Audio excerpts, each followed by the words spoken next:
Rumah percetakan uang di Kutub Ulai, Lengayang, pesisir selatan. Rumah ini merupakan salah satu peninggalan sejarah yang memperlihatkan betapa kuatnya hubungan antara budaya Minangkabau dan perjuangan kemerdekaan Indonesia. Di tempat inilah, pada masa revolusi, masyarakat setempat mencetak uang sendiri yang dikenal sebagai pitih kambang atau uang lengayang. Sebuah bukti nyata bahwa masyarakat daerah juga berperan aktif dalam mempertahankan kedaulatan bangsa. Pada agresi militer Belanda yang kedua, sekitar tahun 1948, wilayah pesisir selatan berada dalam kondisi yang sangat sulit. Pergerakan ekonomi hampir berhenti, distribusi uang resmi terputus, dan banyak aktivitas masyarakat yang lumpuh karena tekanan militer. Dalam situasi seperti inilah, daerah membutuhkan solusi untuk membiayai logistik perjuangan, kebutuhan sehari-hari masyarakat, serta aktivitas pemerintahan darurat yang tetap berjalan. Di tengah keterbatasan itulah muncul gagasan untuk mencetak uang sendiri. Yang menarik, kegiatan percetakan tidak dilakukan di fasilitas pemerintah atau bangunan besar, tetapi di sebuah rumah adat Minangkabau yang berdiri di Kutub Ulai. Rumah bergonjong ini dengan atap runcing menyerupai tanduk kerbau dan ukiran tradisional pada dindingnya. Awalnya hanya berfungsi sebagai rumah tinggal dan pusat kegiatan adat. Namun pada masa perang, rumah tersebut berubah menjadi pusat strategis ekonomi perjuangan.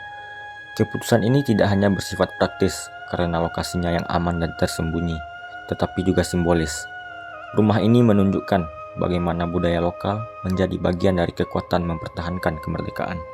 Proses pencetakan uang dilakukan secara rahasia oleh masyarakat setempat. Sekitar 25 orang terlibat langsung, mulai dari menyiapkan tinta, memotong kertas, mencetak lembaran, hingga mendistribusikannya ke berbagai nagari di sekitarnya. Meskipun alat yang digunakan sederhana, uang ini sangat berarti. Pitih kambang dipakai untuk membeli kebutuhan logistik pejuang, mendukung pemerintahan nagari, serta menjaga agar ekonomi masyarakat tetap bergerak di tengah tekanan kolonial. Di sini, terlihat bagaimana kreativitas dan solidaritas masyarakat Minangkabau menjadi bagian penting dari perjuangan nasional. Yang membuat tempat ini memiliki nilai budaya yang kuat adalah peran rumah adat itu sendiri. Dalam budaya Minangkabau, rumah adat merupakan simbol martabat, identitas, dan kebersamaan keluarga besar. Ketika sebuah rumah adat berubah menjadi ruang perjuangan, perubahan itu mencerminkan bagaimana masyarakat Minang memakai budaya sebagai bagian dari kehidupan yang dinamis, bukan sekedar simbol, tetapi juga kekuatan sosial yang bisa beradaptasi dalam situasi paling sulit sekalipun. Rumah bergonjong di Kutub Ulai bukan hanya tempat tinggal, tetapi saksi hidup bagaimana budaya dan sejarah berjalan beriringan. Hingga sekarang, bangunan lama tersebut masihlah berdiri, namun kondisinya mulai menunjukkan tanda-tanda kerusakan. Kayu yang lapuk, tiang yang melemah, dan dinding yang perlahan tergerus usia. Kurangnya perhatian membuat rumah ini belum dikenal luas oleh generasi muda, padahal nilainya sangat besar, baik secara sejarah perjuangan maupun sebagai warisan budaya Minangkabau. Di balik bentuknya yang sederhana, rumah ini menyimpan cerita tentang keberanian masyarakat daerah yang ikut mempertahankan republik dengan caranya sendiri.